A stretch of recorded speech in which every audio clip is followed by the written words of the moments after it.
Professor César Nunes, cadê a infância que estava aqui?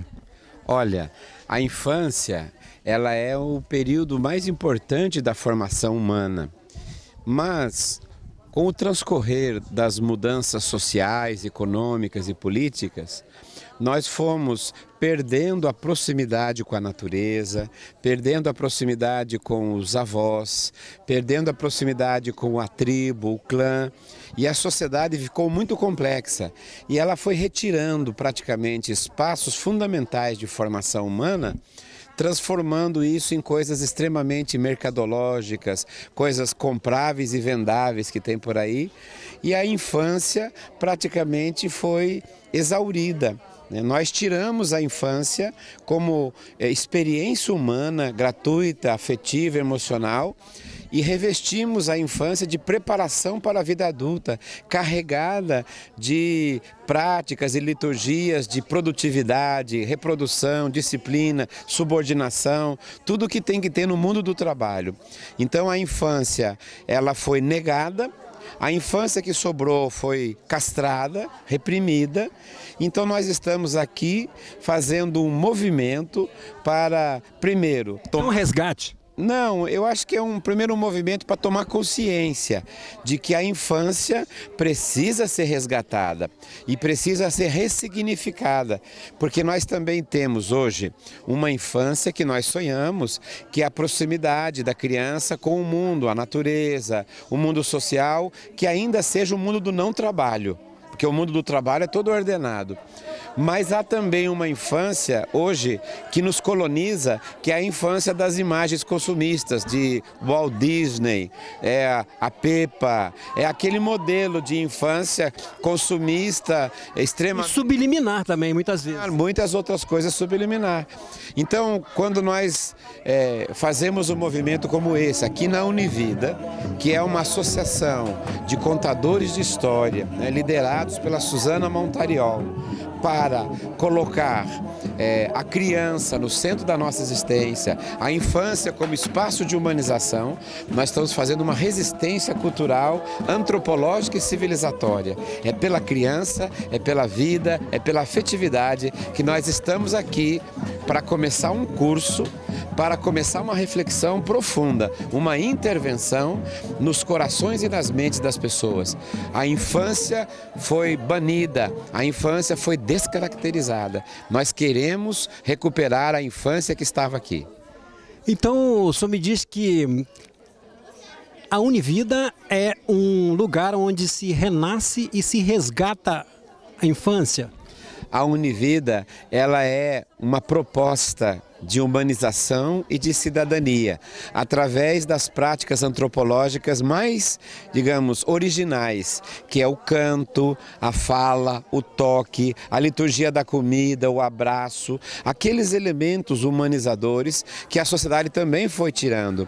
Então a Univida se junta aqui num espaço cheio de árvores, de natureza, cheio de magia, então junta pessoas que vêm aqui para resgatar, aí sim, a infância que perderam, os espaços humanizados que perderam. Então eu estou num lugar que é um bastião, uma casa-mata de resistência. E é uma brincadeira séria, né? Porque brincar, resgatar e preservar brincando é esse papel, né? Fundamental. Brincar é, na verdade, uma das características humanas mais importantes, porque a brincadeira, que não é somente do ser humano, que os animais também brincam, é a forma de se apropriar do corpo, da corporeidade. É a forma de se apropriar das primeiras regras, gratuitas, amorosas.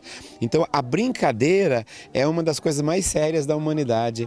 Só que como hoje as brincadeiras rentáveis estão na televisão, nos jogos eletrônicos e outras dimensões, se tirou a brincadeira chamada artesanal, a brincadeira humana, a brincadeira corporal. E a Univida é um espaço de revitalização disso em nós, e de resgate e resistência na nossa cultura da criança, da infância, do amor, de todas aquelas coisas que nós hoje só temos saudade.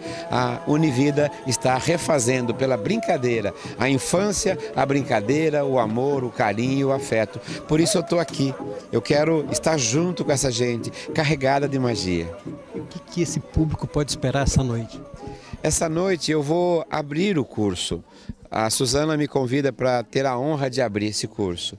Então eu vou falar um pouco sobre essas matrizes da infância que foi banida e descaracterizada, e eu vou tentar colocar no coração deles esperança, porque para mim não basta a gente saber o que fizeram da gente, porque se você só ficar criticando o que fizeram de você, você fica contabilista do sofrimento.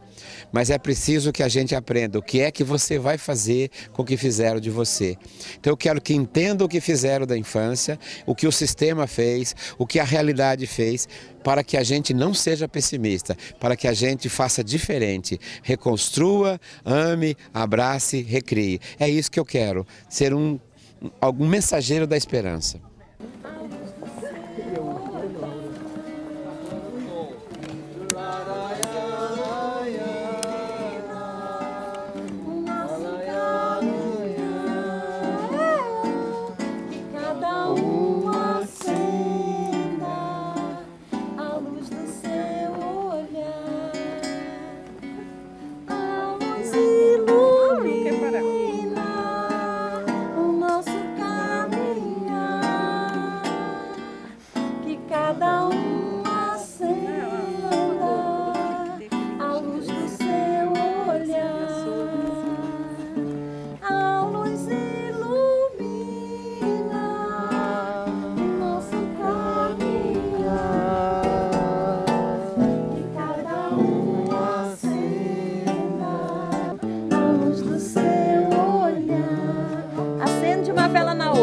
A luz ilumina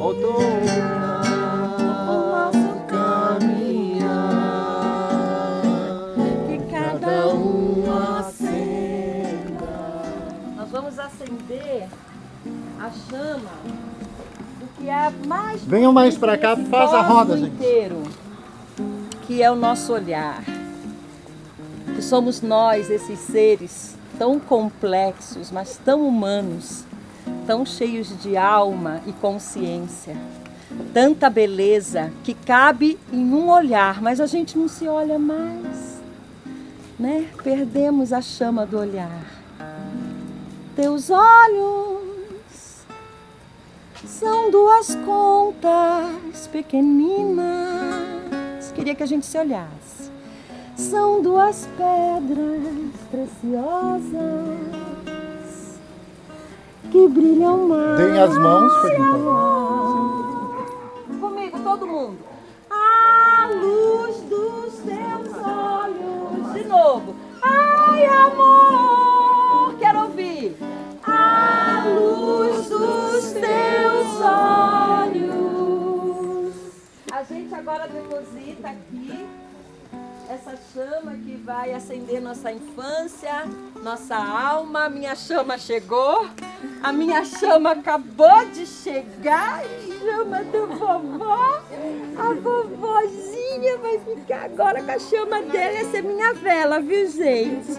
Essa aqui é a minha vela, mas essa eu não vou pôr, não.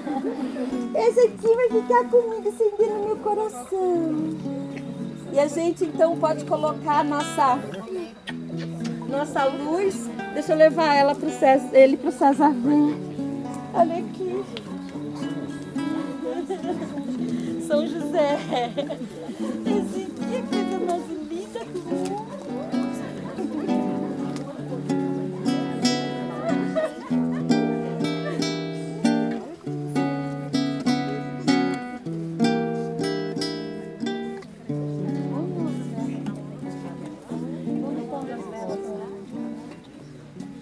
Vamos deixar acesa a nossa fogueira, a fogueira da nossa alma, da nossa consciência.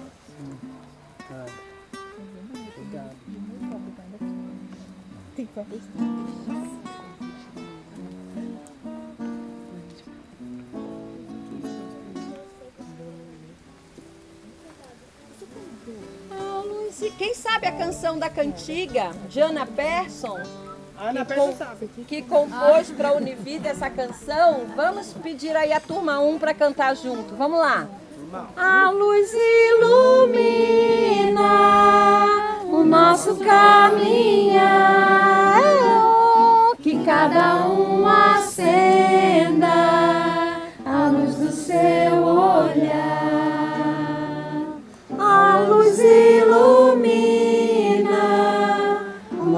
caminhar e cada um acena à luz do seu olhar. Da lua. Eu lembro, eu sou da turma 1. Você é da turma 1. Tem uma música que todas as turmas cantaram, que é o Periquito Maracanã, né? Então todo mundo falando. Agora tem que estar todo mundo sem tela e a gente vai se abraçar para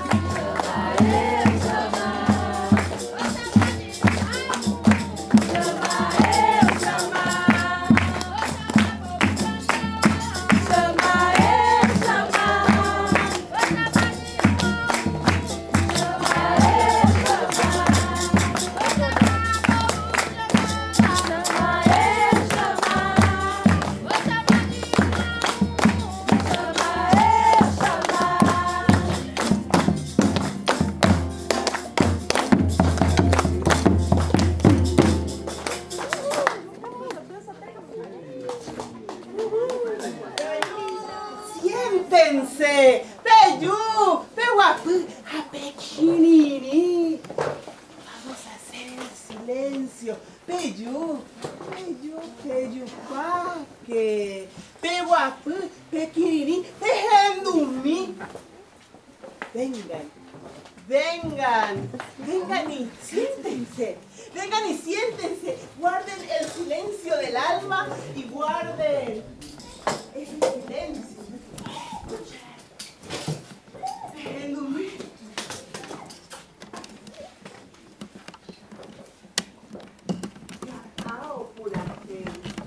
El monte total. Cururú por aquel. El sapo que canta, tejiendo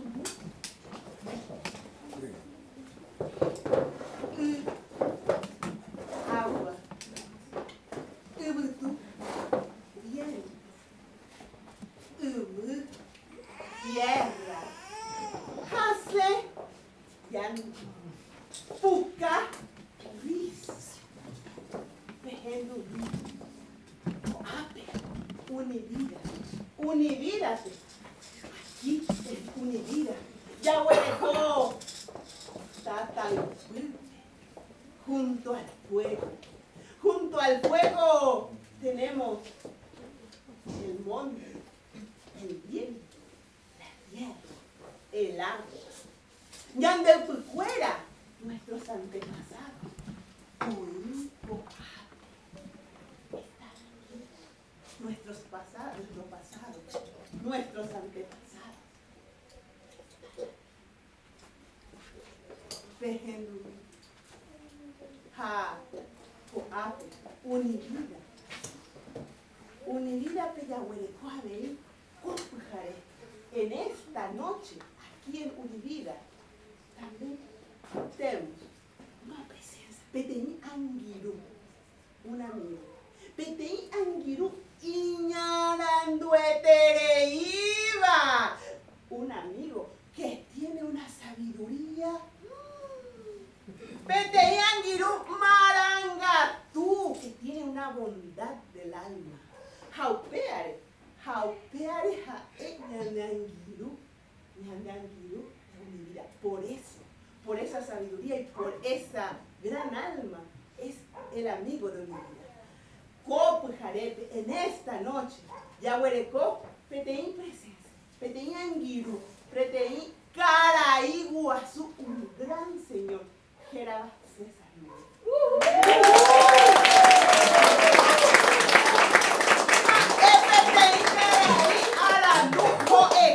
Es un ser que sabe mucho, es un maestro. Él enseña unicampe. Ojo, Brasil entero. Él está aquí, él está allá, él viaja por Brasil. Cara, ni qué decir. Y por más allá de Brasil también. Coña Nanguirú, el maestro Boecara, esta noche nos va a brindar esta presentación del libro Ahuillé. Gracias.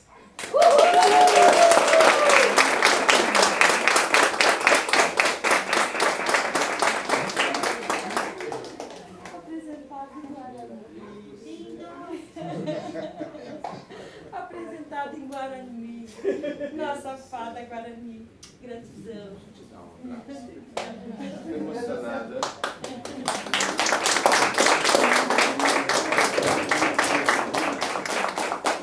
Que nossos antepassados todos, que todos os guaranis, que todo esse povo deu esse sangue para que essa pátria estivesse aqui hoje, possa estar nessa alma maravilhosa e nessa fala tão presente e amada. Estamos todos. Preciso apresentar, acho que todo mundo conhece César. É um ser de um outro planeta, que não é desse planeta. A Unicamp é mera forma de captar, é onde ele vai captar as energias dele, lá, sei lá, das Pleiades, da 23ª dimensão, porque daqui da terceira esse homem não é não. Muito obrigado, então, Suzana, como líder, como aquela que vai adiante, aquela que sonhou primeiro junto com a gente, pela possibilidade de estar aqui. Muito obrigado a você. Eu queria saber o seu nome. Laura. Laura, que me deu um presente de tudo que eu já senti, já conheci, já estudei, se apresentado nas línguas dos antepassados, de todos aqueles que fizeram, como disse a Suzana, a nossa realidade e sofreram tanto. Para mim foi uma honra, uma alegria que eu vou levar para sempre no meu coração. Muito obrigado. Eu, para estar aqui hoje, eu fiz uma correria. Eu estava em Maringá, fui a Recife e saí de Recife hoje às 4h30 da manhã para chegar, porque hoje, para mim, o compromisso era um compromisso com o universo. Porque eu acho que a Suzana, como todo mundo que faz coisas fundamentais, a Suzana não sabe o que ela criou quando ela sonhou com a Univida junto com todo mundo. Ela não sabe, ela não tem essa noção do que é. A possibilidade de estarmos aqui, apesar das contradições difíceis de ordem econômica e a indústria cultural que seduz todo mundo num aparelho de televisão, num aparelho de smartphone, inventam brincadeiras eletrônicas que destroem as brincadeiras artesanais da vida, inventam brincadeiras competitivas, inventam brincadeiras sexualizantes, consumistas, e muitas pessoas às vezes não compreendem o que é que um espaço como esse quer fazer, quer recuperar, quer revitalizar. Então a Univida é uma universidade da vida, é uma universidade da revitalização de tudo aquilo que o poder foi destruindo, aquilo que a força sempre faz, cantava Belchior, né? A força é aquela realidade material do trabalho e do poder, que tudo foi fazendo a sua imagem e semelhança. O trabalho alienado, porque o trabalho, quando é humanamente bom, ele é cultura, mas quando ele não é cultura, ele vira trabalho industrial, ele controla a vida, ele produz produtos e mercadorias, e aí ele nega a nossa vida. E o poder seria aquela força para mudar as coisas, mas quando o poder é para controlar a vida, aquilo que era para ser uma coisa boa se transforma numa coisa de negação. Isso se chama diabolos em grego. O diabolos é aquilo que separa, diabolos, aquilo que cliva, aquilo que quebra, né? O chamado demônio, né? Ou a palavra triste que se tinha em grego, demiurgo, o que organiza o caos. O que organiza o caos é o Estado e a economia, a indústria e o governo. Demônios que organizam o caos e que querem nos controlar e que querem nos fazer subservientes aos seus lamentáveis interesses. Agora, nós, por alguma razão, resistimos. Seja porque o processo de desumanização, ele, por alguma razão, não se completou em nós, seja por uma experiência, uma desconfiança, seja muitas vezes pela intuição espiritual e amorosa que cada um traz no seu peito, como a Suzana, como cada um de vocês, como Ulisses, como todo mundo que eu vejo aqui. Em maior ou menor grau, nós estamos vinculados a outras ordens, às outras energias. E é por isso que nós temos que falar do amor, que é o que eu escrevi nesse livro, e que nós temos que falar da infância e da criança, porque a criança é a negação do dinheiro, do poder e da industrialização. Porque a infância é a negação completa da ordem estabelecida, da reprodução das coisas, do Estado e da economia. Criança e infância são espaços artesanais de humanização. Então eu queria parabenizar o nome desse encontro, porque não é um evento. Evento é a coisa que é como o vento, já passou, né? É um encontro, né? É um encontro, é um congresso, é um congraçamento. Numa época em que a gente pode fazer tudo isso pela internet, a gente resolveu vir aqui, debaixo das árvores, começando à noite, com os espíritos, né? Com todos os antepassados, né?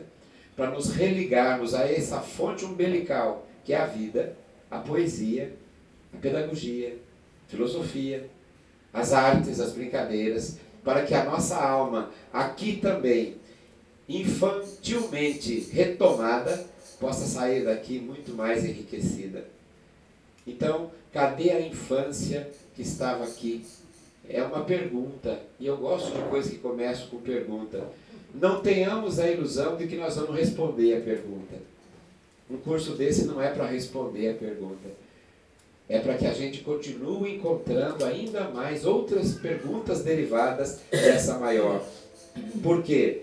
Porque o poder econômico e o poder político, cada vez mais, quanto mais se implanta no mundo, quanto mais se implanta no nosso país, na nossa região, mais ele destrói a infância, mais ele destrói os espaços artesanais, mais destrói a alma, mais destrói a natureza, né? Soube agora, pelos jogos ambientais de amanhã, que nós estamos poluindo o subsolo, né? A indústria química já está chegando nas águas do subsolo, né? Então, 150 anos de um modelo de sociedade capitalista, nós degradamos o planeta, né? E hoje há sacerdotes maléficos do demônio capital que quebram, né, as grandes tratados de proteção e anunciam de maneira irônica e cínica para o mundo que não tem responsabilidade com o meio ambiente. Então nós estamos aqui fazendo o contraponto. Nós somos os pequeninos, né? A Suzana me convidou aqui, eu fui convidado para Fortaleza, fui convidado para Brasília, nos 2 lugares que eu tive. Fortaleza e Brasília cancelaram. E eu falei, será que a Suzana vai cancelar? Mas ela não cancelou, pelo contrário, ela manteve, fez um cartaz, de uma hora para outra colocou na internet para chamar as pessoas, usou a arte de uma outra que já tinha, porque a gente não tem dinheiro para fazer as coisas, né? E eu falei, o que eu vou dizer para a Suzana que não cancelou o evento, que com as dificuldades que tem, manteve o evento? E eu fui ler o Mayakovsky, que diz assim, é na noite mais escura que as menores estrelas brilham mais. É na noite mais escura que as menores estrelas precisam brilhar mais, pois elas só têm a própria luz. Então, a Univida é pequenininha, perto de Fortaleza, perto de Brasília, que cancelou eventos alegando crise. Nós não cancelamos, nós mantivemos. E hoje estamos carregados de energia juntos nesse momento. Cadê a infância que estava aqui? Nós vamos perguntar nesses 3 dias. Né? E nós vamos fazer aqui uma transfiguração, que é uma metáfora do que Jesus fez antes de enfrentar o Calvário.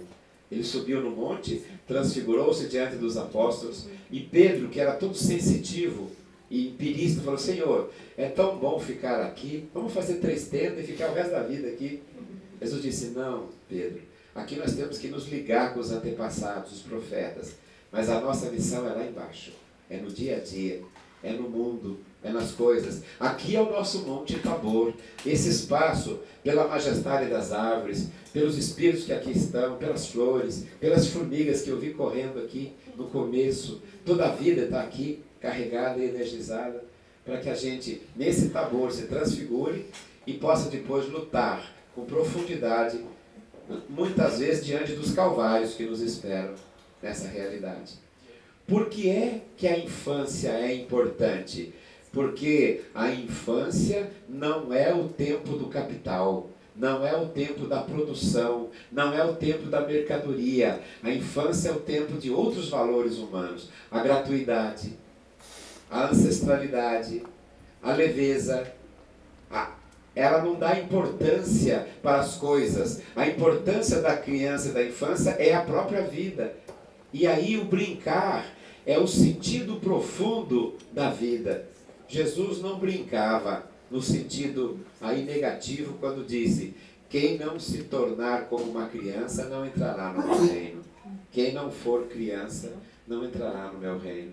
O capitalismo quer ou matar a criança, ou transformar numa criança domesticada, que vive se locupletando de jogos eletrônicos, que vive se locupletando de um tipo de olhar para um aparelhinho medíocre, que vive se locupletando com a cultura dos Estados Unidos, com a cultura da Peppa, com a cultura de Walt Disney, de Princesa e Príncipe, e Orlando e Miami, e esquece do Cururu, esquece da Iara, esquece do Anhangá, esquece de tudo que nós temos de rico, e nós acabamos sendo colonizados. Por isso, uma das formas de destruir a infância é domesticá-la na lógica do capital. É fazer a infância produtivista como quer o capital. De crianças programadas, consumistas, programáveis, obedientes a uma lógica. A lógica do consumo, a lógica da exibição, da competição e da lamentável força econômica. A criança que nós queremos aqui é a criança da leveza, da desconstrução das coisas, porque a infância é a desconstrução. A infância é a invenção. E invenção é uma coisa que não existe. Descoberta é ciência. Já estava aí, eu vou descobrir. Mas invenção é cultura.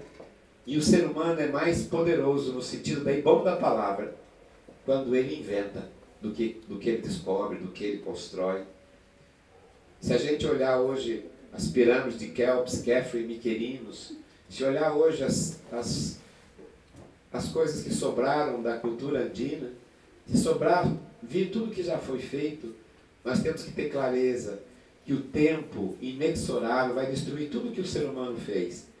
Mas o tempo não destruirá um poema, não destruirá uma cantiga de criança enquanto uma mãe passar para o filho, enquanto o professor passar para um aluno, enquanto uma professora pegar na mão e ensinar a fazer a 3 perninhas do M, a barriguinha do A, porque a cultura não morre.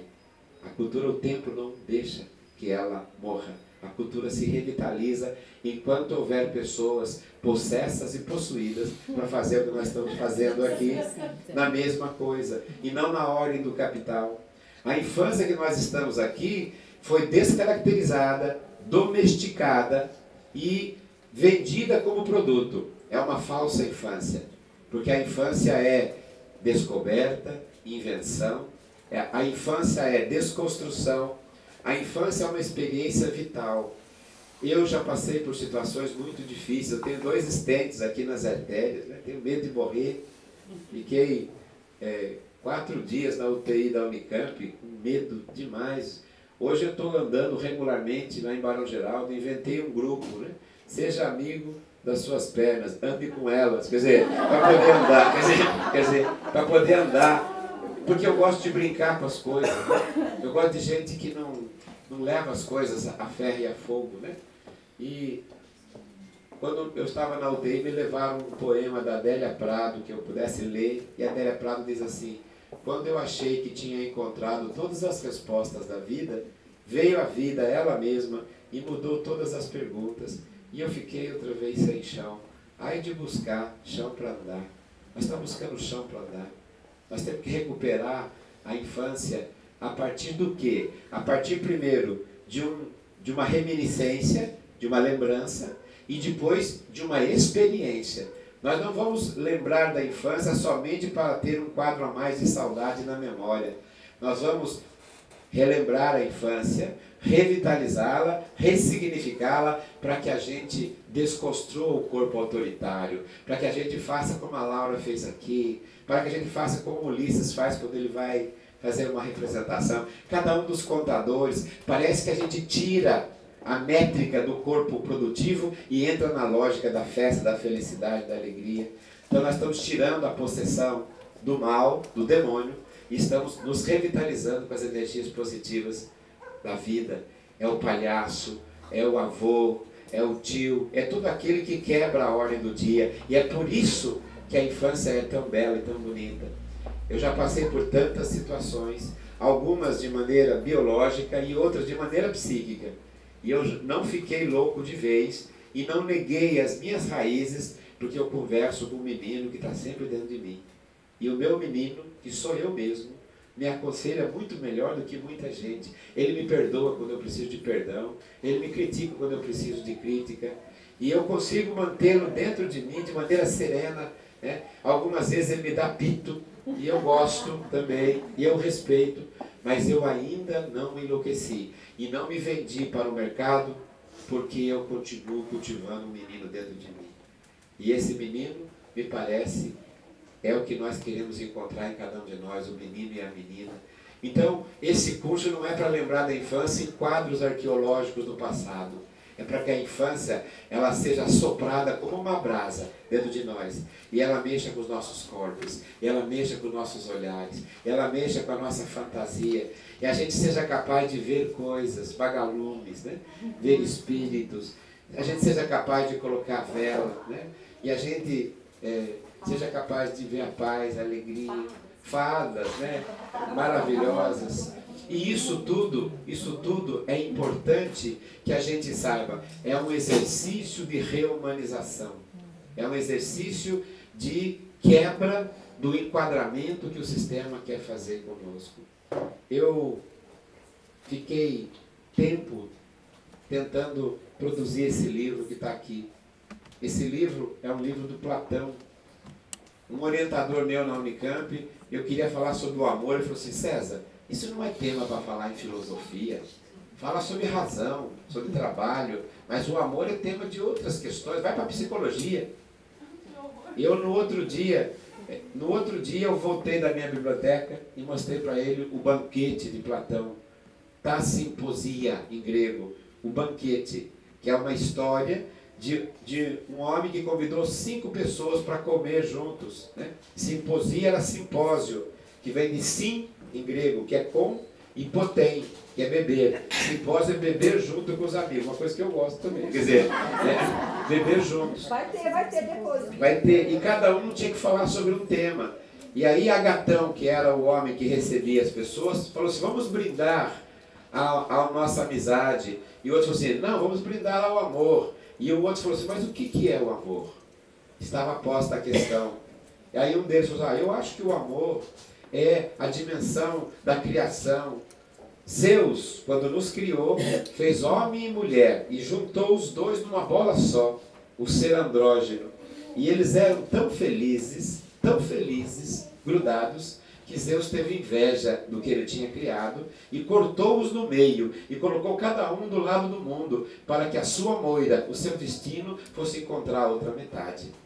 Mas Deus também criou homem e homem, e criou mulher e mulher, e ele foi separando todos eles. E a antropologia e a concepção de mundo grega era muito mais rica, liberal e aberta do que a do capitalismo vitoriano ou do tridentinismo jesuíta. Era muito mais aberta, porque os homens tinham que encontrar os outros homens, e as mulheres as outras mulheres, né? Eram 3 tipos.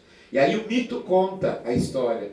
Depois chega um médico chamado Pausanias, e fala: não, diz a medicina, e conta o discurso médico.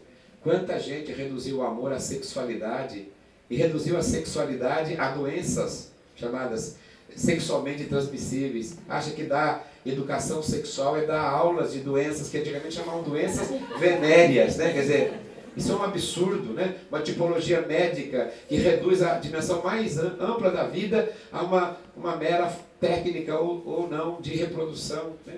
achando que com a entrega de uma camisinha, esse tipo de coisa, informações, chamam o corpo humano de aparelho reprodutor, que é uma coisa horrorosa. Eu sinto uma maquininha, né? Trompas de falópio, epidídimo, e não sabe falar da energia que é o olhar de uma outra pessoa, da sedução, da energia que é a contemplação, né, que o olho tem para as outras, as linguagens todas, a palavra encantamento, as nossas carências todas que saem todas, né, no momento que você vê um a outro. E aí o capital vai nos endurecendo, vai nos enquadrando e vai reproduzindo a liturgia da produtividade, da fantasia hipócrita e não aquela fantasia propositiva. E o desejo continua sufocado e explode, né, de outras maneiras, né, de maneiras muitas vezes desumanas. Agora, o médico fez um discurso, e aí chegou o terceiro, que era um playboy da época, namorador, e ele faz um outro discurso. E Sócrates, que estava passando por ali, é convidado, e aí o Agatão pergunta: e você, Sócrates, o que fala? Ele diz assim: eu não vou falar, eu vou lembrar o que a sacerdotisa Diotima fez para mim. Aí ele fala: mas uma mulher você vai citar no meio de nós, homens que somos sábios? Ele diz: é que vocês não compreendem o que ela vai dizer. E ele faz o discurso da Diotima, a sacerdotisa. Aí todo mundo fica, é um discurso brilhante. Eu não vou contar para vocês, para que vocês possam ler o Platão, se quiserem, no meu livro, que está um pouquinho mais... E aí, isso não como apelo econômico, porque eu vou falar uma coisa, como apelo literário, para poder ler essa obra. E aí, no final, o Sócrates está fazendo o discurso, entra Alcibíades, que era um amante que ele teve. Porque entre os gregos, entre 14 e 16 anos, o professor podia namorar os seus alunos. E os alunos podiam namorar o professor. Não era uma questão de homossexualidade. Era um ritual diferente. Não é com a nossa compreensão. Chamado efebia. E depois que ele fazia 16 anos, não podia mais.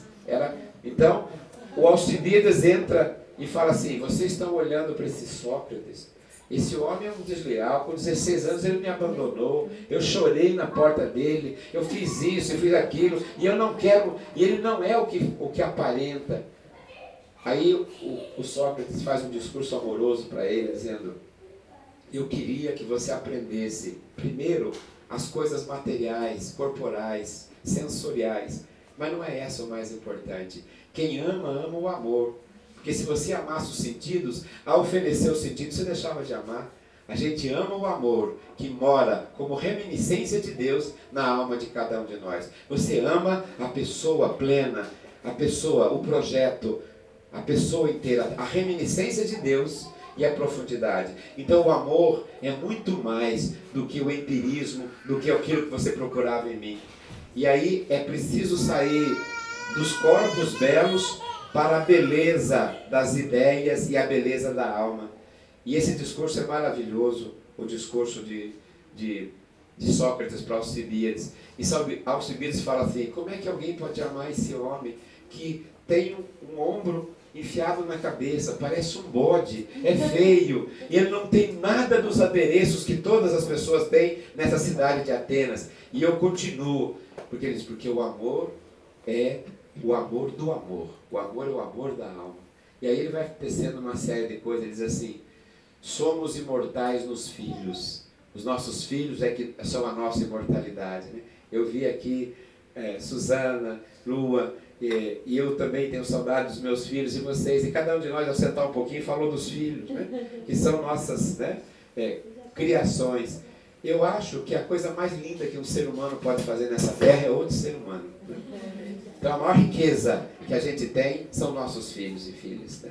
E é para eles que nós temos que desenhar toda a fantasia, alegria, energia, para que eles não sejam enfeitiçados pelos poderes do mal, pelos poderes do capital, pelo carro do último tipo, pelo último aparelho de consumo, pelo último daquilo de outro, mas que eles possam continuar olhando para a gente com os olhos cheios de alegria e de fantasia, como quando a gente olhava para cada um deles, né? Nossos filhos nos agradecem ao tudo que fizemos por eles, como nos dão neto. Como dão neto, porque uma avó é uma mãe com açúcar, né? É uma coisa... E aí eu vejo... Eu fiquei o tempo todo tentando contar para os meus filhos como é que eles tinham nascido, né? E eu não queria falar para os meus filhos que eles tinham nascido do jeito que o meu avô falava. Criança boa, a cegonha entregue em casa. Criança ruim não vamos usar. E eu não queria também o Rodrigo, que era o meu primo, ele falou assim, o Rodrigo é tão ruim que ele veio na enxurrada. Eu imaginava uma criança descendo pela enxurrada, né? Isso se chama hoje antropologicamente o mito da individualidade positiva. Só pode amar o mundo, só pode desejar o bem do mundo, da natureza, quem se sentiu amado, quem se sentiu querido. Então, pai e mãe, professor e professora, artista, estão no mundo para criar o mito da positividade em cada pessoa. Porque o dia que eu achar que eu sou positivo, que eu sou bem, eu sou bom, eu vou pensar o bem para o mundo. E quem só é reforçado negativamente só pode dar o que puseram nele, porque não é dele. E aí, o mito positivo eu queria construir. Então eu não queria a cegonha. E eu também não queria aqueles livrinhos norte-americanos que tem Como Nascem os Bebês, que é uma versão agropecuária da vida. Quer dizer, tem sementinha, tem galinha, e depois tem um homem e uma mulher com uma toalhinha, como se tivesse nascido de uma cócega, né? E eu não queria. Obrigado, obrigado. Tá bom, eu vou tomar uma aguinha agora. Obrigado. E eu queria falar para os meus filhos uma história amorosa. E eu me preparei. E o Freud nos diz que com 4 anos de idade, entre o 3º e o 4º ano de idade, toda criança vai perguntar 2 perguntas. Por que as pessoas morrem? E como é? E por que as pessoas nascem? 2 perguntas antropológicas que a gente não sabe falar. Não sabe explicar a morte. A gente fala que virou estrelinha, mas isso é pouco, né? É mais, né? E não sabe explicar a vida. E eu estava lá esperando. E a criança tem fantasia, amor, energia, e não adianta se explicar uma questão técnica, porque o que entra nas coisas ou sai é uma questão técnica para outra época da vida. Para a criança é um mito. E meu filho falou assim, pai, como é que eu nasci? Eu falei, filho, o pai e a mãe viviam nessa casa e a nossa vida era tão boa, mas a gente voltava da avó, voltava do jantar e faltava alguma coisa, faltava você. Eu olhava para sua mãe e falava, o que está faltando? Faltava você. Eu achei que você estava no mundo pintando o arco-íris, porque você gosta de pintar. Eu acho que foi você que inventou o arco-íris. Ele ficou olhando para mim. Eu falei assim, e aí, Guga? Eu falei para sua mãe, quem sabe se a gente esfregar o cabelo? Aí esfregamos o cabelo, para você ver. Eu, Guga, queria que você viesse para nós e você fosse no seu corpo a metade do teu pai e a metade da tua mãe. Eu queria que você pegasse o nariz lindo da tua mãe, a sobrancelha, pudesse também ter um pouco do meu tupete. Naquela época eu tinha, hoje não tenho mais, né? Mas que você fosse a mistura do pai e da mãe e a sua alminha fosse você, a sua alma fosse do Guga. E eu falei, quem sabe se a gente esfregar o nariz com a tua mãe? Esfregamos o nariz. E a sua mãe falou, quem sabe se a gente esfregar as barrigas? Esfregamos a barriga o dia inteiro, Guga. Até que uma hora a sua mãe me disse, eu acho que a tua parte boa e bonita veio para mim, que eu estou sentindo numa caverninha que eu tenho, uma coisinha que grudou na parede. Eu já pus inclusive um caninho bem pequenininho para alimentar, para misturar com a minha. E eu fiquei, Guga, esperando você. Eu não sabia o que você tinha pegado de mim, meus olhos, você via meu cabelo, o que foi da sua mãe. Aquela curiosidade me matava. Ele sorria, com asa de poder. E aí um dia sua mãe falou, eu acho que ele vai nascer. Eu acho que a portinha da minha vida está abrindo. Porque as mulheres têm uma portinha da vida que na hora certa se abre. E eu falei, eu vou esperar todo mundo. E a hora, Guga, que você nasceu, eu chamei todo mundo para casa, que eu olhei para você era tão mais lindo do que eu tinha imaginado. Você tinha misturado o pai e a mãe. Primeiro você chorou, porque entrou um arzinho. Mas depois você deu um sorriso que eu me ajoelhei diante de você, de tanta beleza, de tanta alegria. Você misturou o pai e a mãe de maneira tão bonita e tão profunda. Aí, Guga, o cachorro latiu, tudo quanto é cachorro de Barão Geraldo latiu, né? O padre bateu o sino, todo mundo buzinou os carros e todo mundo gritou, o Guga nasceu para o César e a Cleide ser muito feliz. Ele olhou para mim e disse, pai, conta de novo, por favor. Eu tinha feito uma história mitológica, amorosa, afetiva, simbólica, subjetiva, que não cedeu nada às mitologias e nem entrou no tecnicismo das explicações biologizantes, né? História real, é uma história. É. E ele olhou para mim e ficou encantado. Agora, o Piaget fala, com 8 anos toda criança vai perguntar outra vez. Ele vai testar. Ele já ouviu outras histórias. E ele falou assim, ô pai, como é mesmo que eu nasci? Eu falei, você lembra que o pai falou da parte boa e bonita que tem que misturar? Chama DNA. E sabe o que é a portinha da vida? Chama vagina, que é a identidade feminina. E ele escutou com carinho e amor, porque a primeira vez que ele ouviu sobre a identidade feminina foi da mãe dele, né? Ele não aprendeu no submundo machista, ele não aprendeu na rua, aprendeu onde precisa, nas relações familiares. E o Adriano, mais novo, quando cresceu e chegou na idade, eu confesso para vocês que eu não fui tão criativo. Eu inventei a mesma história e coloquei o Guga no meio, né? Eu falei, a hora que você nasceu, Adriano, você tinha misturado o pai e a mãe de um outro jeito e tal. Aí todo mundo buzinou, todo mundo ficou feliz. Eu ia fechar a história e o Guga falou, pai, você esqueceu do sino, pai. E o sino, né? É verdade. O sino bateu. E quantas vezes eu deixei, né? Eu podia fazer isso, porque eu organizava o meu horário. Eu deixei um horário da tarde, quando eles ficavam em casa, porque a escola está tomando também muito espaço da vida, né? Na Coreia já são 9 horas de aula por dia, 214 dias. Isso é sequestro de criança. Não precisa tanta escola, né? A escola tem que ter. E na educação infantil tem que ser outro tipo de escola. Uma escola do brincar e do cuidar, e não mais a escola de alfabetizar. Chega desse tipo de coisa que não ajuda ninguém, né? E não é brincadeira eletrônica e brincadeira mercantil. É brincadeira antropológica, pedagógica. E onde é que está a bibliografia para a gente fazer uma infância diferente? Está no livro do Perrenu? Não. Perrenu é um sacerdote do capital. Está no livro dos que vêm lá de fora? Não. A bibliografia para fazer uma nova infância é uma bibliografia viva. Está na arte griot, está na Índia, está na negra que conta história, está na paraguaia que fala guarani, está nas coisas que nós temos que encontrar. A bibliografia viva é de quem não matou ainda no seu corpo o que foi escrito pelos antepassados. Então, nós vamos ter a bibliografia nesse curso, vai ser a tradição griot, vai ser a tradição indígena, vai ser a tradição guarani, vai ser o chucuru, vai ser os tapuias, todos aqueles que foram trucidados pelo capital e pela força, mas que de alguma maneira as almas deles estão no mundo e alojadas em um outro que resiste bravamente, como nós aqui no Univida. Eu contei a história para o meu filho, depois eu fui contar, e o ano passado o meu filho se casou, e eu, na hora de abraçá-lo no altar, ele falou assim para mim, pai, tudo que você puder falar, você fale para as pessoas que te ouvem. Eu falei, por que, filho? Porque nós não temos muita referência a mais, pai. A gente tem muita informação, mas em quem a gente confia mesmo, a gente tem muito pouco, é pai e professor. Então, quando você puder, você conte para os outros, porque a gente precisa dessa referência, a qualidade delas, né? Eu escrevi esse livro e tive um ataque de ciúme do livro. A primeira edição que eu fiz 20 exemplares para minha livre docência. Entreguei 6 para a banca e guardei 14. Depois dei um para a Cleide, a minha mulher, guardei 13. E aí, no dia que começava a chover, minha casa entra um vento, eu corria à biblioteca para contar se estavam os 13, que eu tinha medo de perder. Aí eu levei 6 anos para me desapegar do texto do Platão.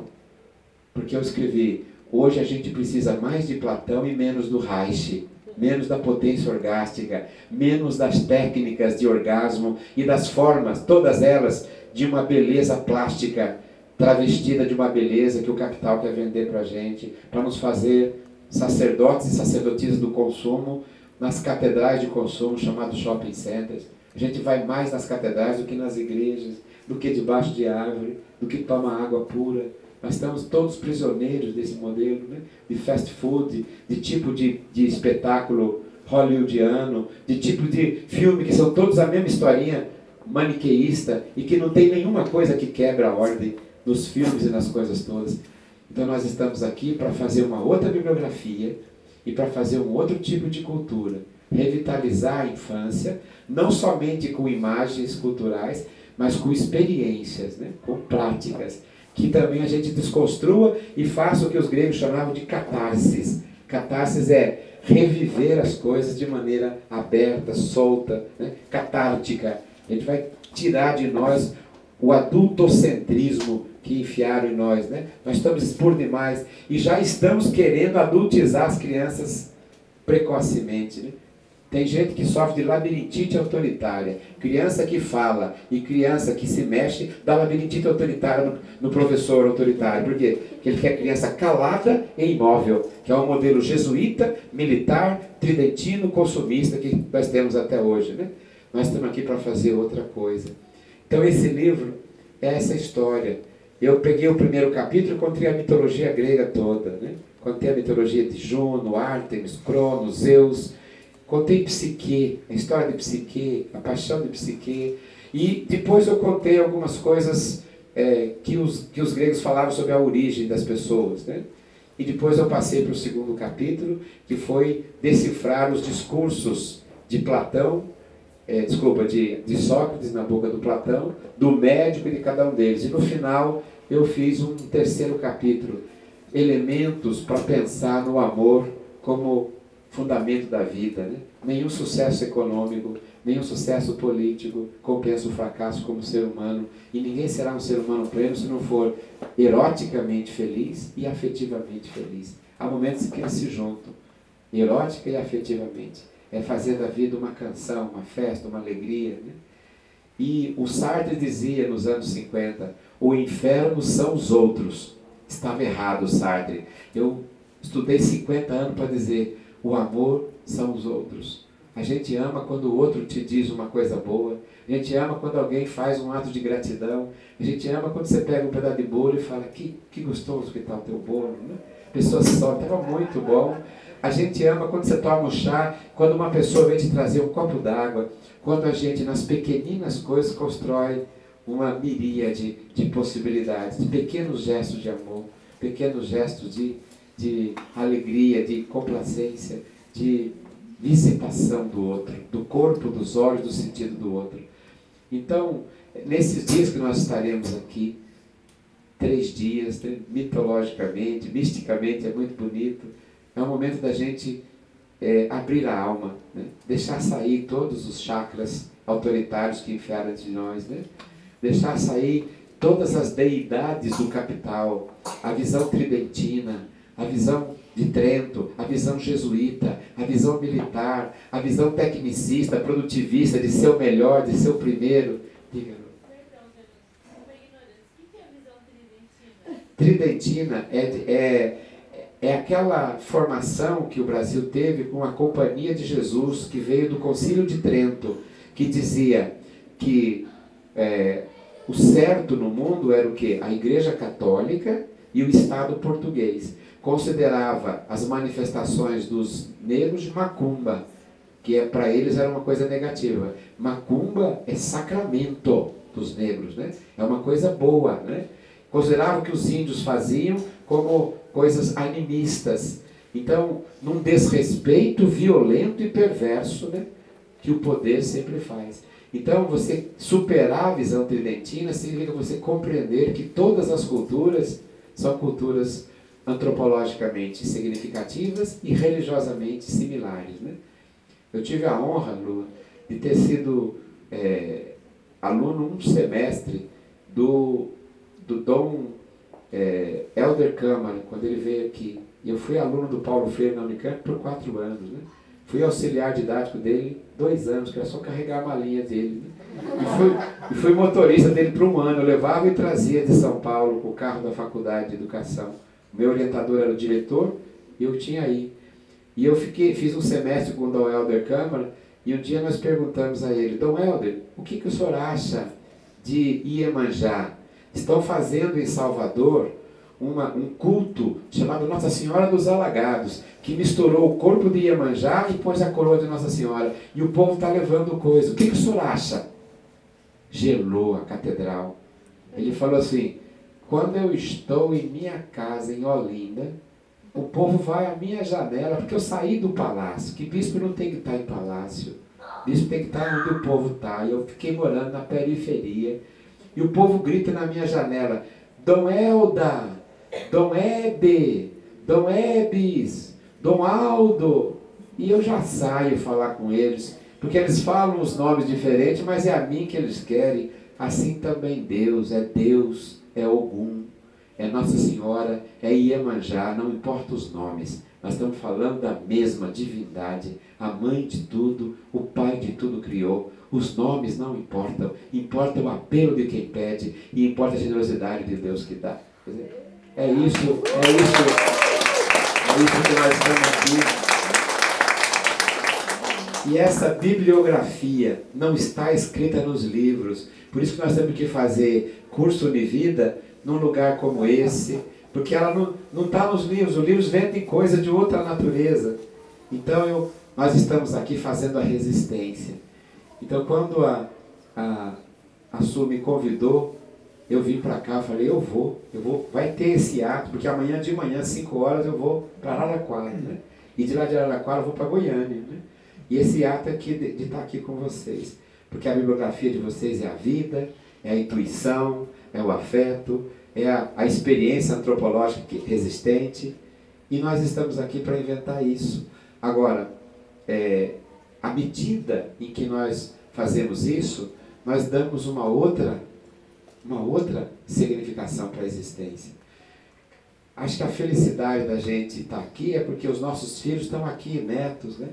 Meus filhos estão junto comigo, eu não os perdi, né? Eu os disputei afetivamente com a sociedade inteira, com as tecnologias, né? Mas não deixei de dizer a minha palavra, nunca autoritária, porque não se liberta as pessoas com medidas autoritárias, se liberta também quem é revolucionário no conteúdo e na forma, né? Não é querer falar, faça isso, não. Converse, convença, né? Nenhuma criança das que nós convivemos tem hoje mais disposição nenhuma para a obediência, graças a Deus. Mas nenhuma criança arrostará alguém na qual ela sentir que tem autoridade afetiva sobre ela. Se você falar uma palavra de amor, se a criança perceber que você se interessou por ela, ela não vai fazer nenhuma violência.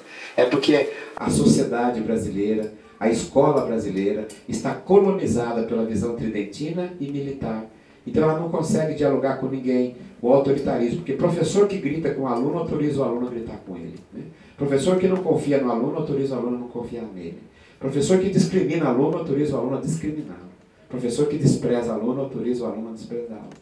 Então, como as relações escolares são predominantemente adultocêntricas, não são criançocêntricas, não se conhece a infância, a didática na escola brasileira é medíocre e atrasada, relações humanas adultocêntricas e constrangedoras. Didática medíocre, a criança não aprende. Agora, relações humanas acolhedora, didática pluralista, a criança aprende. Um dos períodos que eu fiquei na minha vida mais feliz, eu fui, logo depois de uma crise pessoal, eu fui morar com os índios apurinãs na Amazônia. Fui para ficar 2 anos, fiquei 1 ano porque peguei 3 malárias, né? Quer dizer, vim embora para Brasília num bimotor da Fábio, quase que morto, né? Naquele período. E uma das cenas mais lindas que eu nunca me esquecerei, é que eu vi um índio de cócoras conversando com a criança. E eu perguntei como idiota, por que o senhor está de cócoras para conversar com a criança? Ele olhou assim, porque a criança não pode ficar do meu tamanho. Eu posso ficar do tamanho dela, né? Eu que me abaixo para ficar do tamanho dela, né? E aí, isso guardei na minha alma. E aí eu posso dizer a vocês que buscar a infância é um ato revolucionário, é um ato erótico no sentido de amor de Eros, né?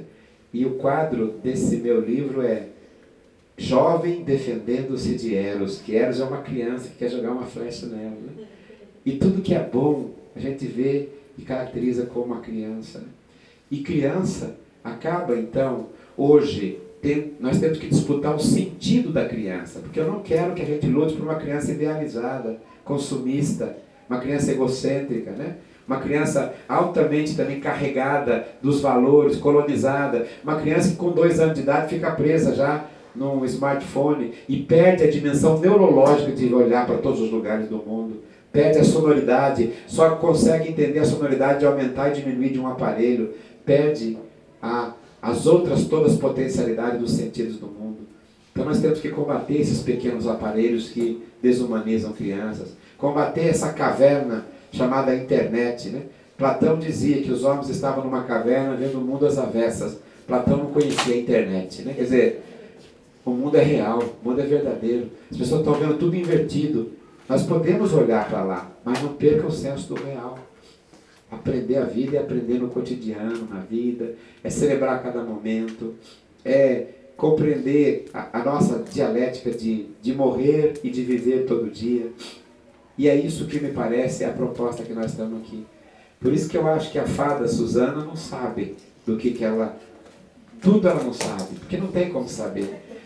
Ela abriu um espaço que a gente vai fazer aqui uma experiência profunda de revitalização. Eu não gosto da palavra resgate, porque resgate me lembra muito sequestro, né? Quer dizer, então, de revitalização, né? De revitalizar, de puxar, né? De trazer a vida novamente, ressuscitar, se for preciso, né? Uma experiência muito mais mística, afetiva, amorosa, que não é, digamos, banal, não é espetacular no sentido negativo, é uma experiência de retomada das nossas próprias dimensões humanas, né? Minha mãe, por razões muito próprias, me colocou num seminário com 11 anos de idade. E era a única forma de eu poder estudar. E eu entrei no seminário e fui colonizado por um seminário jesuíta e saí com 24 anos de idade, né? E eu não tinha nem jeito de me mexer no corpo, não sabia nem me mexer, não sabia falar nenhuma palavra com as pessoas, a não ser doutrinal e de maneira adultocêntrica, porque eu nunca brinquei. Eu entrei com 0, brinquei com santo, brincava com santinho, né? Eu ganhava santinho porque decorava em grego as coisas, e depois que os padres dormiam, ia eu e uns meninos debaixo da escada e ficava jogando abafa com o santinho. Quer dizer, peguei uma Santa Rita, peguei a Santíssima Trindade, né? Aquela carimbada, né? Quer dizer, gente, como é que uma criança resiste? É a brincadeira que me fez resistir. Brincar com as coisas mais profundas, porque as coisas mais belas são aquelas que a brincadeira consegue conversar. Quem brinca com alguma coisa as ama, porque dizia Platão, ninguém ama nem respeita o que não admira. Ninguém admira quem não conhece, ninguém conhece quem não se dá a conhecer. Quando a gente abre um jeito de cantar, de abraçar, nós estamos nos abrindo para que o outro nos conheça. E o outro, como experiência da afetividade, possa nos dar um sinal do que a gente é. Criança é, a meu ver, né, ser em criação. Não é um adulto em miniatura, não é digamos, uma concepção etapista, como dizia João Navarro, padre, antropólogo, jesuíta. Até os 7 anos é um anjo. Fez 7, já passa a beirar o diabo. Quer dizer, não é, criança não é nem anjo e nem demônio. São metáforas horrorosas. Criança é ser em criação, é ser humano. A criança responderá ao que o pai e a mãe, ao seu universo fizer. Meus filhos me acompanham até hoje. E os filhos de vocês também, vocês sabem. E o que a gente fala não é quando a gente faz um sermão, faz a ordem do dia, marca. A gente fala quando a gente abraça, quando a gente senta, quando a gente conversa, quando a gente ri desbragadamente. Eu fazia com que os meus filhos sentissem que a vida tem que dar conta de algumas coisas, é claro. Também não ia criar contra o mundo, mas não era para levar tudo a sério. Tinha um dia que eu falava, hoje é o dia do gênio, o gênio do bem. E o que é o dia do gênio, pai? É o dia que a gente não precisa fazer nada, nem escovar o dente, nem tomar banho, nem fazer nada, né? A gente pode comer 3, 4, 5 sorvetes, encher o nariz que quiser, e aquele dia a gente dorme qualquer hora, e não vai para a escola, não vai fazer nada. É o dia do gênio. Mas aí quando acabar o dia do gênio, nós voltamos. Ah, pai, mas eu não queria que acabasse. E quando que vai ser o dia do gênio? Está marcado? Eu falei, nunca está marcado. É o dia que vai acontecer, vai dar na minha cabeça, vai ser o dia do gênio, né? Aí ele falava, pai, é hoje o dia do gênio? Não é hoje. Né? É amanhã, pai? Não é. E eu deixava tudo no ar, né? E o meu filho mais novo, que é o mais ansioso, ficava assim, quando eu ia para as férias com ele, pai, vamos ficar acordado para chegar mais cedo? Eu falei, não, filho, pode dormir, o tempo é o mesmo, né? Vai ser amanhã que nós vamos. Vai dormir, que a hora que você acordar já tá bom. Aí eu cheguei para ele, acordei, ele disse, pai, amanhã já é hoje? Eu falei, já é hoje, quer dizer, então, o tempo, a alegria, e essas coisas me ensinaram. Os meus livros estão carregados de histórias que eu conheci e eu aprendi com os meus filhos, aprendi com essas coisas, né? Então eu estou vindo aqui com o coração cheio de felicidade, porque eu sei o que significa essa casa-mata, essa atalaia na língua tupi. Atalaia é o quê? Lugar de esconder dos perigos, né? Casa-mata é um lugar de luta, para a gente fazer uma revitalização. É de transfiguração e de luta, para que a gente recomponha, revitalize a infância. Porque se você veio hoje aqui é porque não mataram ainda a tua infância. A tua está aqui. Só que nós temos que assoprar essa brasa encoberta para que ela possa fazer crescer, fazer olhar. E brincar, essa palavra tão bonita, vem do grego, movimentar-se. Movimentar-se sem intencionalidade. Isso que é brincar. É sem intenção. Porque movimentar com intenção é correr, jogos, é ganhar, é competição. A brincadeira ela tem algumas regras, mas pode ser diferente. E o brinquedo é a movimentação do corpo, né? Então nós temos que reaprender a brincar e a reaprender a brincar de todas as maneiras, né? De todos os processos. Contar histórias, viver as histórias, porque nós somos vidas, histórias, né? Mitos pessoais, né? O mito do amor, o mito da divindade, o mito da justiça, e é nesses mitos que nós temos que nos apegar, e não nos outros, da produção, do carro do ano, né? A Suzana, eu queria dizer, ao me convidar, disse de maneira muito humilde, eu não tenho nada para lhe pagar. Eu falei, eu quero paga, eu vou receber quando eu for fazer palestra para outros que puderem pagar, porque para mim a paga é ver um punhado de gente que, embora estejam em lugares diferentes do meu, estão do mesmo lado da briga, do amor, do afeto, da infância e da criança. E eu queria propor aqui para que vocês no curso pensassem, ela vai levar um susto, porque eu não falei com ela, nem preciso. Eu queria que a gente, ao final desse curso, fundasse um tipo de uma associação para a manutenção da Univida, que a gente pudesse todo mês contribuir com R$100 para a manutenção.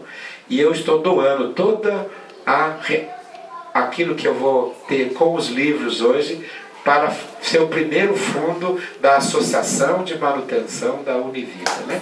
Eu quero que aconteça. Porque já não é mais da Suzana, é do mundo, é nossa, né? E eu tenho clareza de que ela, com toda a sua energia, vai gerenciar um pequeno fundo de gente que se formou aqui e de gente que possa, uma palestra por ano, reverter para a Univida, um espetáculo por ano, reverter para a Univida, porque o fogo que começou e acendeu em nós não pode se apagar nunca mais. Muito obrigado. Acende uma vela na outra.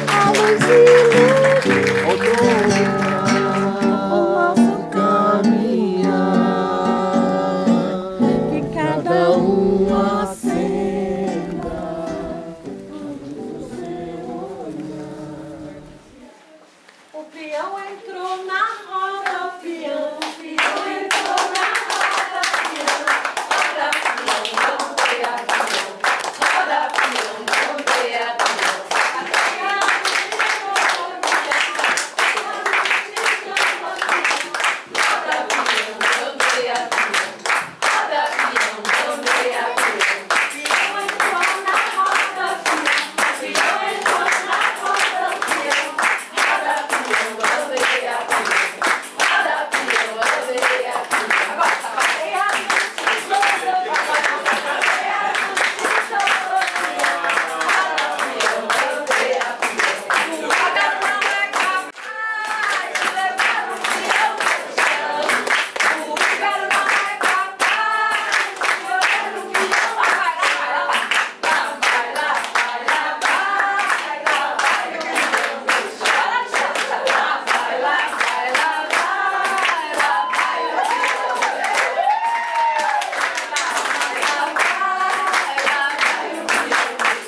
Cadê a criança? Cadê a infância?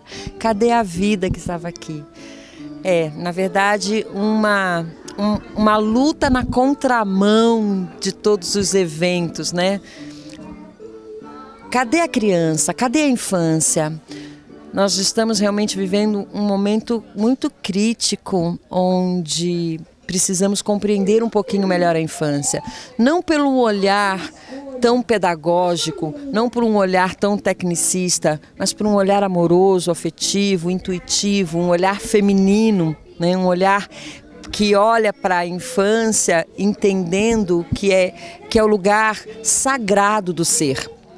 Não só desse ser em construção, como disse nosso querido professor César Nunes, que a criança é esse ser em construção, que é essa criança propriamente dita, mas desta criança que habita em nós. Essa criança que a gente não está mais cuidando, porque não existe espaço nesse mundo, nessa crise civilizatória que nós estamos vivendo, espaço para essa criança que habita em nós, que é o lugar da alma, do afeto, do amor, o lugar do brincar, o brincar sem se preocupar com o que eu estou formando, com o que eu estou ensinando. É óbvio que o brincar ensina, ele por si só, ele já traz a majestade da própria brincadeira. É lógico que brincar ensina, mas a gente precisa acessar o lugar do prazer. Será que está tendo prazer? Será que os educadores encontraram sua alma infantil, encontraram sua criança interna? Será que quando eles estão brincando com as crianças, eles estão fazendo isso por um mero cumprimento de planejamento ou de o que a escola chama de grade curricular, que eu acho horrível, né? Eu prefiro chamar de jardim curricular do que grade curricular, né? Vamos sair desse lugar de prisão que a gente vive, que essa educação que os militares nos deixaram de herança e a gente conseguir chegar num lugar transcendental da educação. E é isso que a Univida propõe. Vamos pensar na criança, nessa criança prazer, nessa criança alegria, nessa criança intuição, nessa criança alma. Vamos pensar nessa infância que se perdeu, que hoje está se perdendo pelo consumismo, pelo capitalismo, né? Pelo abandono, porque existe muito abandono. Os pais hoje querem fazer milhões de coisas e abandonam seus filhos, abandonam inclusive na escola. A escola passou a ser lugar onde as crianças são abandonadas. Então vamos recuperar esse lugar dentro de nós para que a gente possa olhar para essa infância. Esse abandono está muitas vezes dentro do próprio lar, né? Onde eles estão presentes fisicamente, mas esse abandono se perpetua cada vez mais. Como é que é a Univida ter que combater, não sei nem se é a palavra mais adequada, mas se ajustar, trabalhar, trazer, chamar a atenção para a sociedade nesse momento que a propaganda subliminar cada vez mais é marcada aí pela condição da internet e tudo mais. Como é que é isso, Suzana? Então, é um trabalho de formiguinha, é um trabalho até exaustivo. Eu mesma estou num lugar muito de exaustão, porque ele é um trabalho que está na contramão. E quando você nada contra uma correnteza, você se cansa muito e a gente percebe que a gente está muito cansado.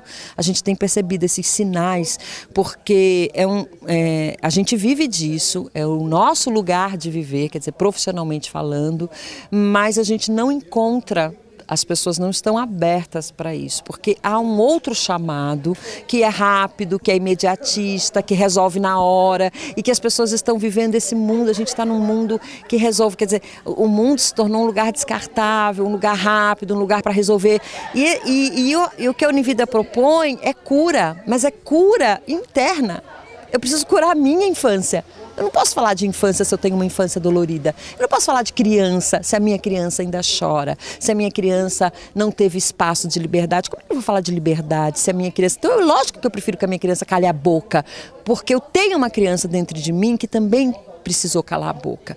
Então a Univida fala de cura, a Univida fala de um processo que vai curar a sua criança, porque não adianta falar de infância enquanto a sua infância ainda não é um lugar feliz. A hora que você encontrar esse lugar, aí todas as infâncias, todas as crianças podem passar por você, porque você vai estar pronto para elas. Só que isso não é imediatamente. Isso pode durar até uma vida inteira. Eu não sei o tempo que isso pode durar. Não é uma formação de 2 horas, ou de uma formação de um congresso de 3 dias, ou uma formação de 2 anos. Eu não sei esse tempo. Eu só estou disposta a esse tempo. Eu me disponho a ele. Porque é possível, né, Suzana? É árduo, né? É muito cansativo, como você mesmo acabou de abordar, mas é prazeroso. É prazeroso e é possível. Isso é a frase que eu gostei de hoje. Vou levar essa frase comigo. É possível. E a gente vê isso, eu vejo isso em quem vem para a Univida. Eu vejo o resultado delas na sala de aula, eu vejo o resultado delas como professoras, eu vejo no Face o que elas publicam, eu fico uhul! Eu falo, tá, mais uma que agora compreende esse universo da criança. Essa proposta lançada hoje à noite, né, por César Nunes, né, de montar aí a Fundação Univida, né, essa fundação de apoio, como é que você vê isso? Eu recebi isso com um baita susto, como ele mesmo falou. Ele está doando os livros que ele acabou de escrever e lançar. Ele está fazendo essa doação para a Univida. É um grande amigo, é uma grande alma, é alguém que acredita nesse lugar da educação e que sabe o sacrifício que é isso. Falando um pouco mais da Univida, né, como aconteceu, quando aconteceu, da onde veio a Univida, a Suzana à frente desse projeto? Conte um pouco pra gente, para quem ainda não conhece. Para quem ainda não conhece. Bom, a Univida é um espaço que já existia internamente, né? Internamente, eu sempre fui capacitadora e formadora de professores há muitos anos, né? Eu sou contadora de história e como contadora de história eu comecei a capacitar e formar professores e... Deixa eu dar um tchau, pode dar um tchau? Beijo, beijo, beijo, beijo. Não tá atrapalhando. Boa noite. Eu comecei a capacitar professores e viajei aí por esse Brasil todo nessa formação e eu comecei a perceber que existia alguma coisa muito mais profunda do que eu ficar 1 hora ou 2 ou 8 horas com o educador. Eu comecei a perceber que realmente as pessoas não tinham acesso à sua própria infância, que não adiantava falar de criança e do quanto que você precisava compreender a criança por todas as teorias e todos os teóricos e pedagogos e Piaget da vida e Paulo Freire da vida, por todas as dimensões teóricas ou tecnicistas, porque não era capaz de acessar o ser. Eu percebia isso. Eu ficava 8 horas, 16 horas, 30 horas com o professor e eu não era capaz de acessar. Eu trazia tantas filosofias, tantas metodologias e eu percebia que para acessar o ser eu precisava de mais tempo.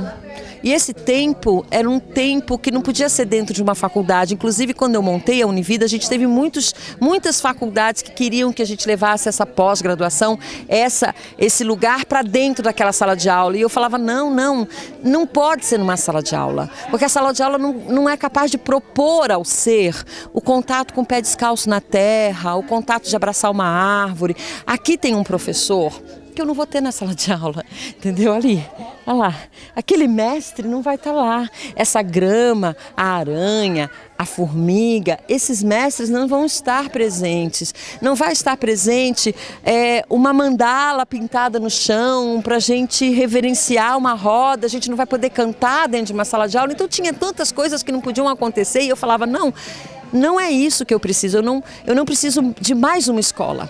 Eu quero uma escola onde a gente possa bagunçar, eu não quero uma escola que se faça silêncio, eu quero uma escola onde a gente possa bater tambor e sambar e dançar, eu não quero uma escola onde a gente tenha que ficar sentado, eu quero um lugar onde a gente possa rolar, deitar, brincar. E eu tinha que ter essa escola, não existia esse lugar, eu não podia ir para canto nenhum. E aí eu tive que fundar e eu fundei a Univida. Hoje a Univida é minha vida, mas... e ela dá um trabalhão, né? Manter a Univida dá um trabalhão. mas ela é minha vida e não dava para ser em outro lugar. Ainda existem essas propostas, ainda tem pessoas que querem levar isso para dentro de salas de aula. Aí algumas faculdades ainda me chamam para levar a pós para dentro. E eu falo, não, eu estou resistindo porque eu sei que não vai ser. Eu vou me tornar mais um lugar de teoria. E eu não quero, eu quero a prática, eu quero a vivência, eu quero a experiência. E é isso, eu tinha que ter um lugar. E está aqui, o lugar está aqui. Vida dentro de vida, né? Vida dentro de vida, exatamente.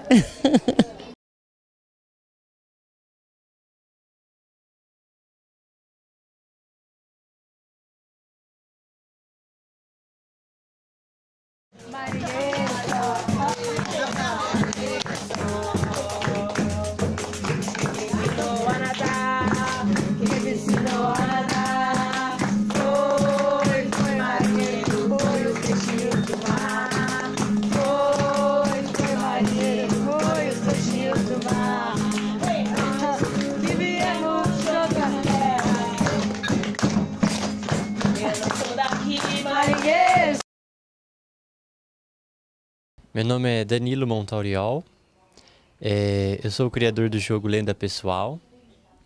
É um jogo que visa a interação entre as pessoas, né? Através dele as pessoas podem se conhecer melhor e até se conhecer melhor a si mesmo, né? Assim como também se conhecer umas às outras. A ideia do jogo não é competição, né? Apesar de que é um jogo sim também há competição, mas a ideia dele é você trazer as suas memórias do passado, trazer sonhos que você gostaria de realizar e através das cartas, né, que é um jogo de cartas, as pessoas elas vão se conhecendo. Então pessoas que você achava que você conhecia, de repente acaba conhecendo mais. Histórias, por exemplo, de seus familiares que você vê todo dia, histórias que você nunca tinha ouvido antes, porque o jogo ele propõe temas para você relembrar, tal. Então, temas que às vezes a gente não traz no dia a dia, não traz no cotidiano, mas a carta leva você a falar sobre aquele tema.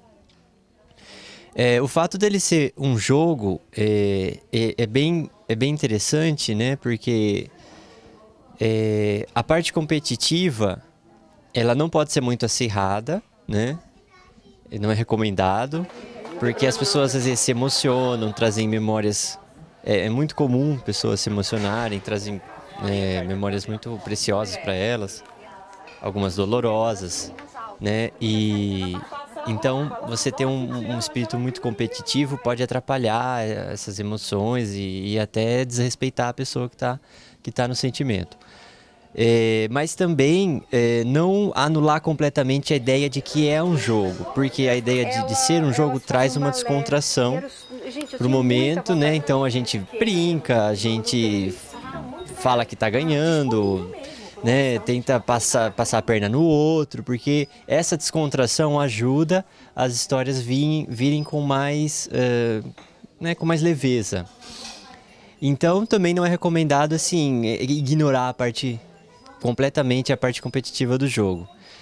É um jogo que eu faço à mão, artesanalmente, atualmente é assim, né, que eu produzo, e vendo pessoalmente, por encomenda, quando faço esses workshops, essas vivências, no final eu vendo, né?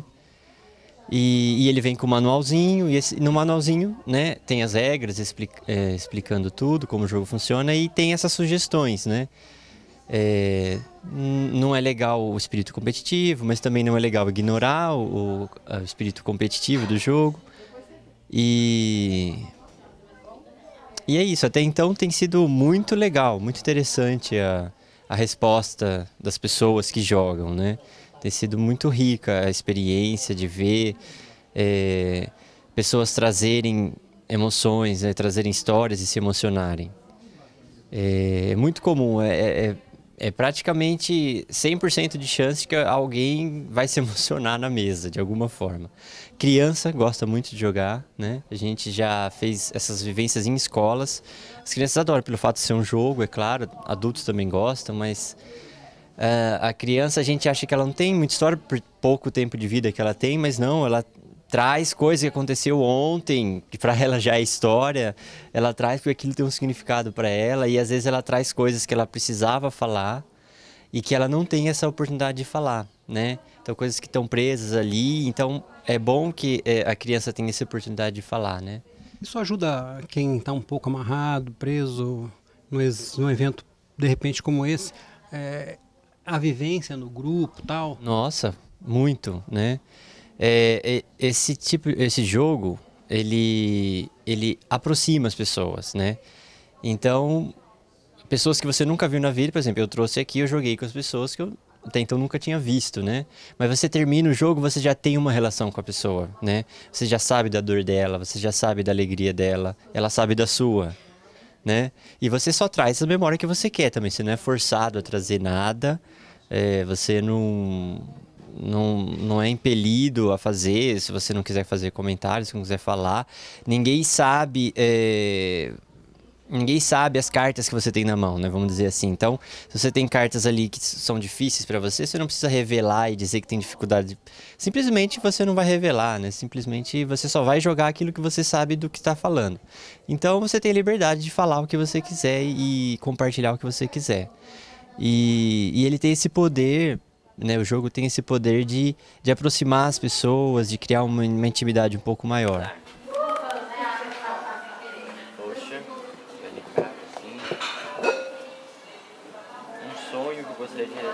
Publicar esse jogo. Publicar ele, assim, no mercado, na editora.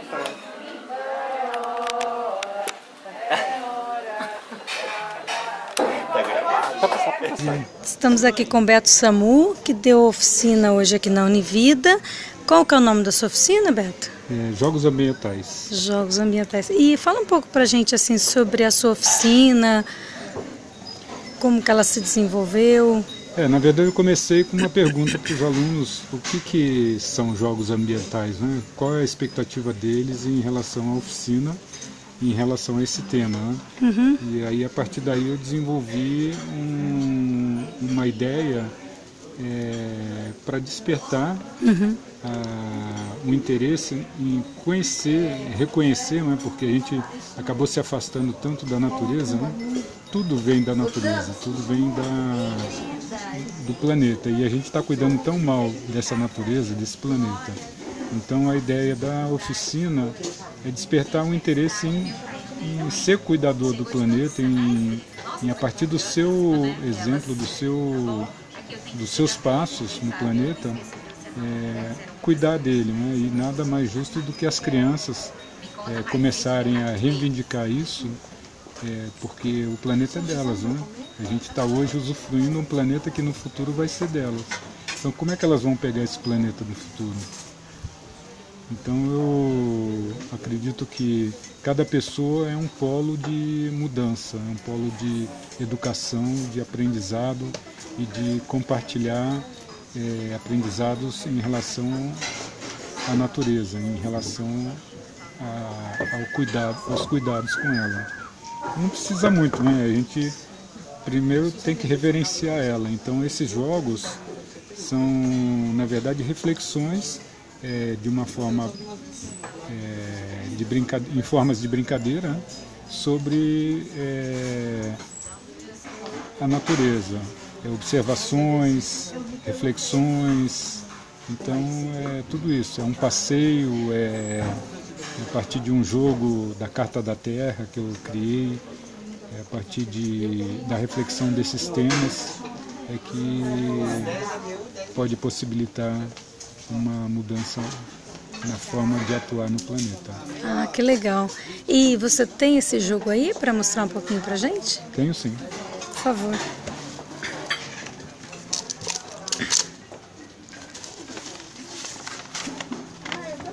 Esse jogo, a Carta da Terra, é o maior documento que o ser humano fez para a proteção das espécies, do meio ambiente, do planeta, né? Então a gente cuida de ter esses 4 temas aqui: respeitar e cuidar da comunidade viva, integridade ecológica, justiça social e econômica, democracia, não violência e paz.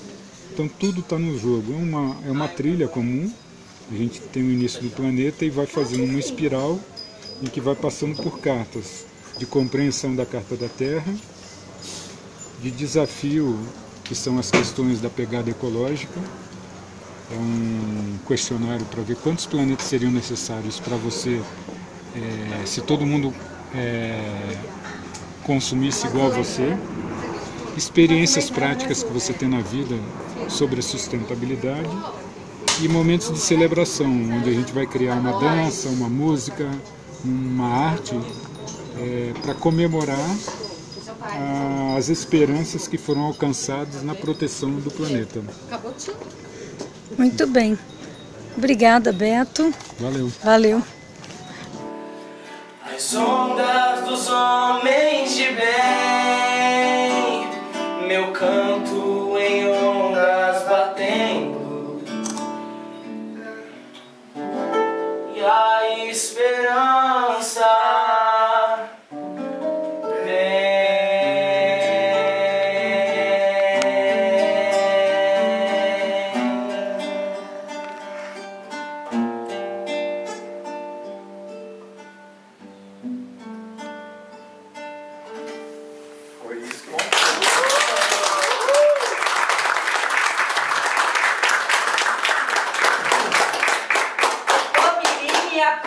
gente, que coisa linda, pelo amor de Deus. A intenção com esse pano junto é que eles vão dando formas de pedra. E como a gente vai lá para a mata, eu quero misturar, levar data show para lá para baixo, eles vão estar cantando e vão estar... E aí ele vai sair daí e vai dizer que está descontente, vai se encontrar com a palmeira, e vai ter outro processo de música, depois ele vai sair, vai se encontrar no reino animal, e a gente vai estar tendo isso nessa conta, que é lá onde a gente vai desenvolver o olhar indígena sobre a criação do mundo. Pois ali na Mangueira, e a gente vai falar um pouco mais disso, só que agora vocês podem colocar a roupa que você vai virar professor junto naquele pedaço, ligar o data show lá. Gratidão, viu? Gratidão aos quatro.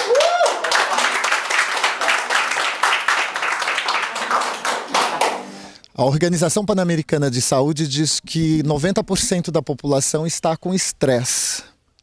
E, inclusive, a gente libera endorfina quando a gente está num lugar verde como esse, onde o processo do brincar, do contar história, atua e ajuda na nossa liberação de endorfina. Por isso esse espaço tem isso, porque a liberação da fotossíntese em todas essas árvores, misturado com a criança, misturado com a arte, toda essa alquimia só pode ter um bom resultado, que é isso que a gente tem aqui agora. Você está preparando um grande repertório aqui, vários atores vão estar encenando aqui. Fala um pouco do que pode se esperar em breve para essa apresentação. Então, nós vamos ter aqui poetas, músicos, violino, violeiros, atores, dançarinos no final do ano, fazendo um grande fechamento de celebração da vida. Por isso somos Univida.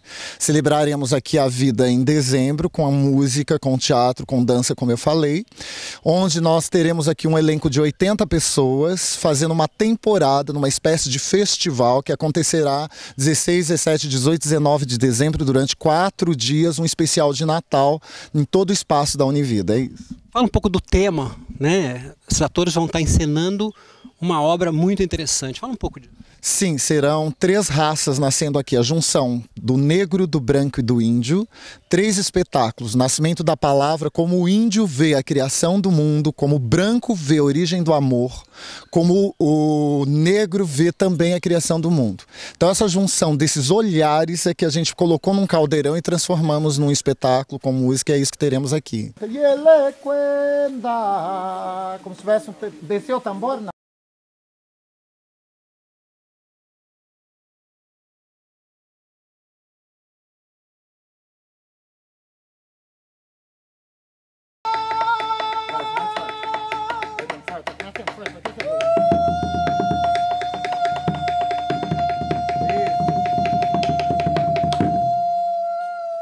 E ele vai visitar neste lugar aqui.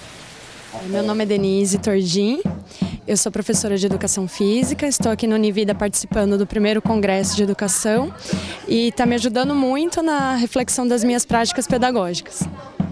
Então, na realidade, uma amiga convidou numa festa junina que ia ter justamente aqui na Univida. Eu conheci o espaço e me encantei.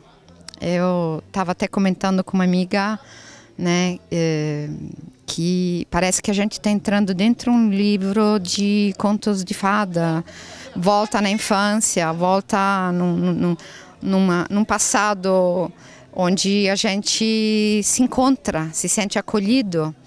E é impressionante que a gente, quando sai daqui e volta para casa, a gente quer voltar dentro do livro. Enfim, o congresso é maravilhoso, tem várias atividades lúdicas, de autoconhecimento, é uma experiência incrível. Eu estou realmente bastante encantada com isso. E com o pessoal que trabalha aqui, são pessoas extremamente humanas, que conseguem trabalhar de forma profissional esse lado humano, resgatam o lado humano das pessoas que está hoje em dia, infelizmente, bastante reprimido. Então, acho que realmente é um trabalho extremamente válido. Bom, gente, meu nome é Maria Cândida Figueira e eu vou fazer resumidamente o que foi feito na minha oficina. Não é bem oficina, foi um momento de compartilhar algumas coisas do meu conhecimento, da minha prática dentro do teatro, para depois facilitar o nosso desempenho na peça que o Marcos Brito está montando. Então, primeiro, escolhi respirar, porque respirar nós já respiramos, mas precisamos aprender a respirar com técnica, para que não falte voz, para que não nos falte a palavra, para que não nos falte hidratação para poder falar. Bom, nós temos o exercício que é excelente, pode fazer em qualquer momento, tem a explicação do porquê de cada uma, ele.